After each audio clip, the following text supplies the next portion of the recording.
Welcome to the Toffee Blues, your source for all things Everton, and welcome to show where I'm going to be joined by Paul McAllister. We're going to be looking into what the future holds for Everton in terms of ownership. We're going to be having a little discussion about Dan Friedkin, whose group looks to be growing ever closer to purchasing Everton. They've got an exclusivity agreement to buy the club as of last week, and also what that means for like the outgoing owner, of course, Farhad Moshiri, who's owned us for the last 8 or 9 years now. So Moshiri's granted exclusivity to Dan Friedkin to potentially buy the club, and everything seems to be progressing pretty well. I mean, this is Everton, so we'll take it with a pinch of salt, but so it's looking more likely now. But Paul, first of all, we'll focus on the incoming man anyway, Dan Friedkin. What's your take on him so far? Because I think he's obviously it's quite mixed what I've heard about him, but Uh, I mean, I'd obviously heard his name. I knew he was involved with Roma. That's basically is how any football soccer fan knows him. He's him and his Friedkin group, I think, is his yeah, conglomerate. That's what basically their company is called, the Friedkin Group, and it's him at the very top. And I think the number two is his son. yeah, And there's they've got a couple of other trusted people who have, help them do all their sports deals.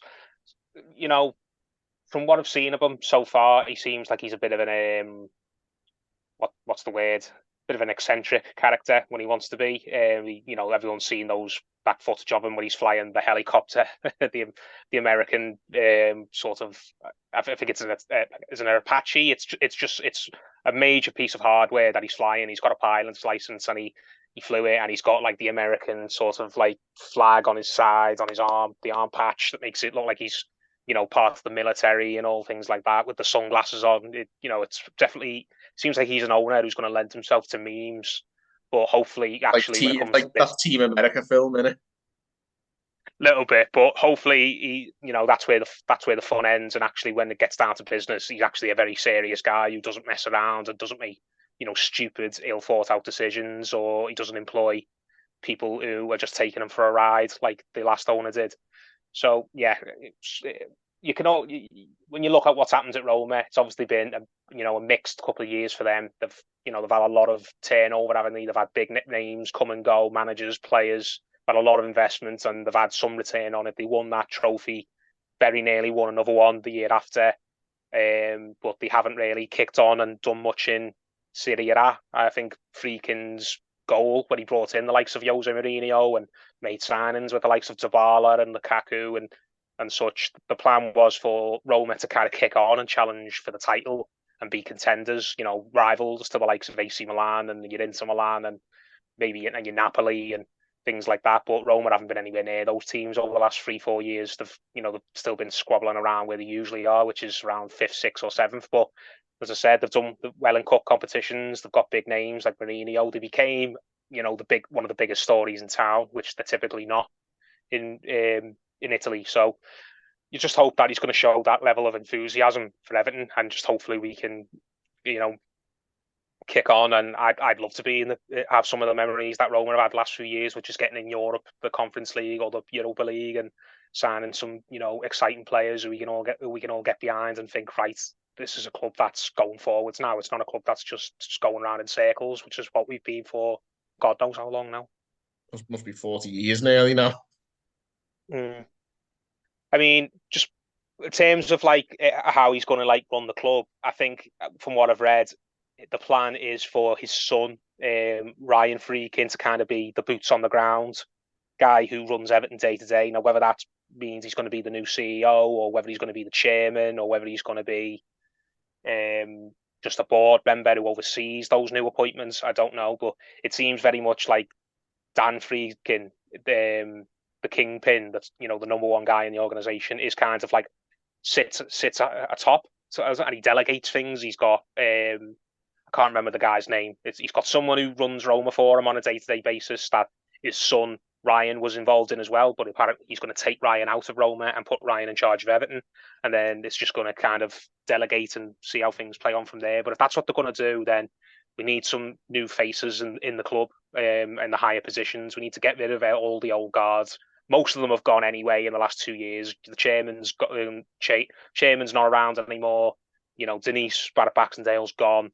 The guy, the Ingalls, whoever he was, he's gone. I'd like to see Colin Chong moved on as well. He's been the interim CEO for the past year since the old board resigned.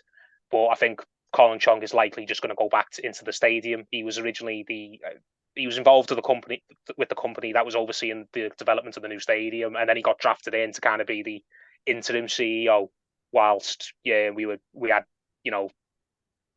places to fill on the board because we legally had to have a board from a law point of view. But I'm not particularly a fan of Colin Chong. When I've heard him interviewed, I don't really want him involved in the club long term, but he probably will be, at least until the stadium's built. But I just want to see some brand new faces on the board, people who have not been involved with Everton previously, who have got a track record, have got a CV behind them of proven success and taking businesses, whether they're sports or whether there's something else, of growing an organisation and instituting positive changes. Now, here's hoping and that we don't just give easy jobs to people who have had their hands in the till for a long time or have been hanging around like bad smells. There's people who always tended to get jobs under the old regime, people who just in one form or another, like Graham Sharp, he was one who just hang around the club for 20 odd years in various roles and they just get moved around and put into certain positions they're not qualified for just because it suits the regime at that moment. I want to see actual nailed on professionals who've got so much success behind them running Everton Football Club for the future.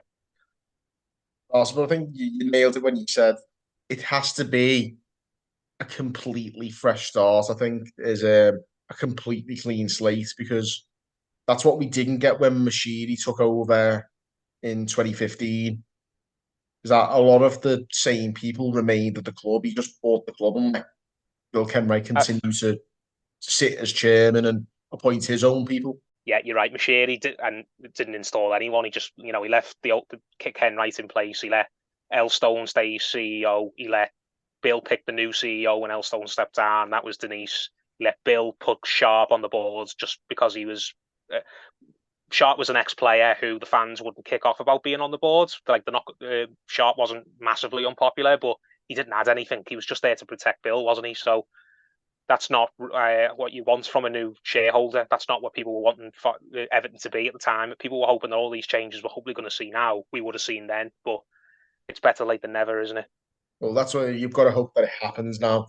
That Dan Friedkin is a serious owner and appoints serious people who take up on its responsibility seriously, because that hasn't been the case in the previous regimes, certainly for the past 30, 35 years now.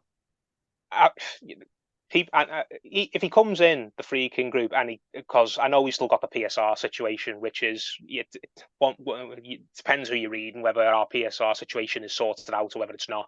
But Friedkin basically came in and threw a lot of money at Roma. He spent big to get Jose to come and be the manager. He backed Jose in the transfer market to get some big names. As much as we'd all love that as Evertonians, we'd love to see us splashing the cash again. I think there's this idea in football now that good owners are owners who spend a lot of money, and that's not necessarily. No, Moshiri's living proof. Yeah, Moshiri's living proof that that's not true. Good owners for me are people who make decisions which benefit the club long term. And absolutely. And that's what we need. Moshiri, other than getting the stadium built, which you have to give him credit for, I don't think Moshiri made any decisions which benefited the club long term. Did he? The stadium's the only positive legacy he's got left. Yeah, everything just seems so short term with Farhad Moshiri. How can we improve the team right now? How can we fill this gap in the team? We need a new midfielder. Let's go out and spend a fortune on a few new midfielders. We need a new manager because we're not happy with the last one. Let's go out and get Carlo Ancelotti because he's a massive name. And long term, let's not consider what the damage that could cause long term when Carlo leaves, which he inevitably did. So you want someone who's got a strategy and a plan in place, and they're thinking, okay, we're not thinking about Everton in the 2024-2025 season. We're thinking about where Everton are going to be in 2030. We're thinking about where Everton are going to be in 2035. Because that's what all top owners do. That's what Liverpool's owners did at FSG when they took over. That's what City's owners did when they first bought into the club. I know they spent money straight away, but they spent a fortune building the big facility that's up in, what's it called? The training ground. It's not even just a training ground. It's the campus, Etihad campus, it's called, isn't it? Basically, yeah. So yeah, basically they created a brand new football club out of the remnants of one that was already there. Basically, they didn't just come in and spend have a few transfer windows where they went mad with money. That's what I want the Friedkin group to do. I want a new Everton to be birthed out of the remnants of this old Everton. And we keep certain aspects of the old Everton. There's a lot of things that I don't want to get thrown out. There's a lot of stuff that we should keep going into the future. But there's a lot of things about Everton that I'd be happy to see us just tossed to the wayside because it doesn't benefit us and fans shouldn't really be attached to it. No, there's definitely plenty of those. Mentioned we talk about Moshiri and his legacy being the stadium, but even then, stadium, we've still relied on loans from NSP to get us over the line on that. And obviously, I think that's another factor of Friedkin. I think it's already been announced that he paid off the MSP loan that helped us complete the stadium. I read that today. Yeah, MSPs have been paid off, and basically, MSP I've got no stake in Everton now. We've still got other debts that we owe, but they can be structured now. And obviously, the debt that Friedkin has took over from MSP is just basically going to be turned into equity, isn't it? So it's one less person standing next to the club holding their hands out, going, "Where's the money you owe me?" Do you know what I mean? I know MSP gave us an extension, and they weren't, particularly desperate to get the money back. They were willing to work with us a little bit, but it's one thing ticked off, isn't it? It's one less thing for fans to worry about, that this outside force could just call in the loan anytime they feel like and leave the club in dire straits. So with Moshiri, yeah, his legacy partly will be getting the stadium built, but it will also be all the terrible times we've had to go through, the relegation battles, the stupid, own goal PR gaffes that he's done when he's talking to Jim White on TalkSport and when he's filming those, edited interviews with the Fab and signing players Benitez.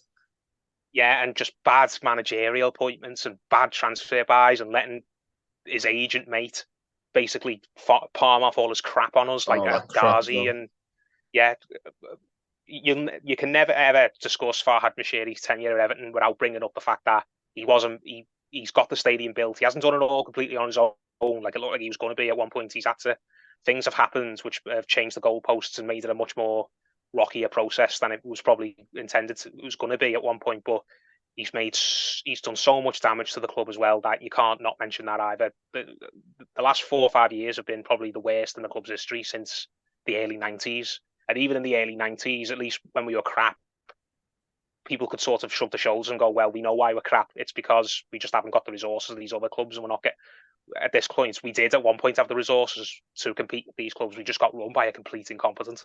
So yeah, he will not be missed. And where Farhad Moshiri goes from here, I don't think he'll ever get invested in a football club ever again, because whether it's his money or it's not his money, even if all those sanctions that affected Usmanov get lifted tomorrow and Moshiri becomes a very rich man again, and he could get involved with another club at a high level if he wanted to, I don't think he will. I think he's been scared off football ownership by what's happened to Everton. He probably didn't think he'd end up taking a bath on what he's took. By and large, he's kind of, since that Fab interview about January 23, he's very much sort of stepped back, hasn't he? You haven't really heard much from him since, and by and large, it's all been about trying to wash his hands of the club, I think, since then. Yeah, and as I said, I don't think we'll hear from him again now. I don't think it'll be like Mike Ashley. Mike Ashley was a hated owner who sold Newcastle eventually, and then every now and then he pops up in the media, doesn't he? He gets linked with buying another club, and it's Willie Woney, and there's other examples as well from owners who've kind of come and gone from the English football sort of bubble. And sometimes, but I think Moshiri is one of them where he'll sell up and we'll just never hear from him again. He'll go on his yacht in Monaco and he'll just live off whatever money he's got left, really. And I'd be happy to do that. I think Evertonians have heard Farhad Moshiri's name enough. We'd be happy if he just disappears into the ether completely. Well, definitely, and I think for his sake, it's the right thing to do. He obviously had shares in Arsenal before us, and then he's lost a large amount of what wealth he did have on Everton, and obviously without the help of Usmanov, he's not got any chance of clawing it back. So he's not even got what good memories could he even point to either? Even though he's lost a lot of money, you can't even say, well, there was this cup win that here, or there was this epic thing that happened. Like other than maybe when he got Ancelotti and he got Ancelotti to sit in the stand with him. Do you remember when Ancelotti had been like announced, but he didn't take the game, and he was, I think it was at Arsenal, wasn't it? It was Arsenal at Goodison, where Arteta and Ancelotti were both in the stands, and they were going to be the new Everton and Arsenal managers respectfully. And Ancelotti was sat next to Moshiri in the director's box. Other than that, what kind of like pinch me moments has Moshiri had as the Everton owner? Probably none, because the club hasn't done anything of note since in all the time he's been here, largely because of his incompetence of running things. So I don't even think from an emotional point of view he'd be interested in getting involved in sports ever again. And even if he was stupid enough to want to spend the money, I think he's just been burnt, had his fingers burnt so badly. He's probably, I wouldn't be shocked if he wouldn't be willing to lend anyone a fiver.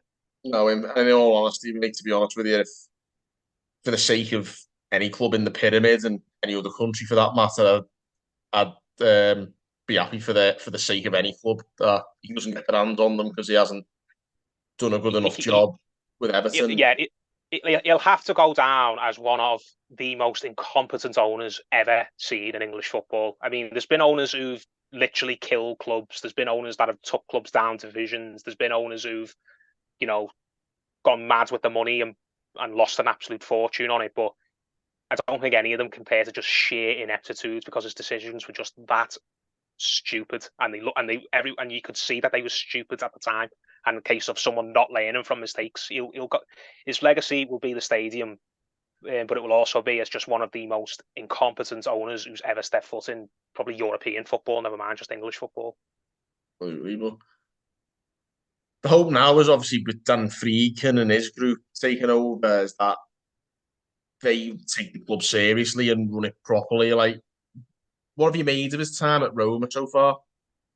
Well, it goes back to what I said before. Some fans and pundits just judge owners by how much money they're willing to spend and how much they'll back a manager.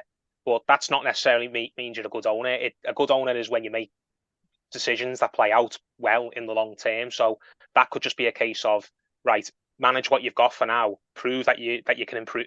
Prove to me that you are good enough to work with what you've got and make it better, and then I'll back you some more. So it's always a give and take between owners and managers or coaches and directors of football. They've got to prove to each other that they're worth sticking with long term. Managers and coaches need to show an owner that they are worthy of having their money to spend. And owners have got to show to managers that they're loyal enough to back them when things are not necessarily going well. So he's shown a bit of a ruthless streak. He sacked Mourinho, even though Mourinho was massively popular with the Roma fans, even though Mourinho wasn't really, delivering in terms of, league performance. He didn't get them in the Champions League, even though he had the resources to probably do it. But it shows that, one, he will put his money where his mouth is, and two, he's not afraid to make a big decision if he feels it's going to work. And as much as I like Mourinho, and as much as it's a bit of a, maybe it was an eyebrow-raising decision, because they replaced Mourinho with De Rossi, the ex-captain, the ex-legend, who before that had never managed at senior level. So it was a bit of a gamble when you do that. Okay, this is a guy who's going to unite the fans, but does he actually have a clue what he's doing coaching-wise? Because he's never done it at this level. But Roma actually finished the season pretty strong, didn't he? Did they get to the Europa semis again? And they did, yeah. And they're in Europe. They're in Europe again. I think they were like 8th, 9th when Mourinho was sacked, and I think they sixth, 5th or 6th in the end. Yeah, they pulled the nose up. They had a strong end of the season, and De Rossi got the job full time, didn't he? So, yeah, it shows, going back to Friedkin, that they won't take, if they feel that things are going off course, then they'll act quickly, and they're not afraid to, take a chance on a manager. But maybe they knew something that we didn't. Maybe they knew that De Rossi was the perfect person, and they made a smart decision. So we'll see. It's Roma's fortunes are going to be really interesting to Everton fans now, because we're basically in the same multi-club model, aren't we? It's not officially, it's not a multi-club like 777 would have been with all their clubs like Hertha Berlin and Vasco in Brazil. But when an owner's got two clubs, whether they're anything to do with one another or not, officially, they're basically going to be multi-clubs. So who knows? I think Everton fans are basically, by and large, are going to be supporting Roma in Italy now and keeping an eye on what goes on over there. And Roma have done one thing Everton haven't done for years since Friedkin come on. They actually did win a trophy. So if he can do that for Everton, I'd be Well, I loving think to I'm follow. sure none of us will complain.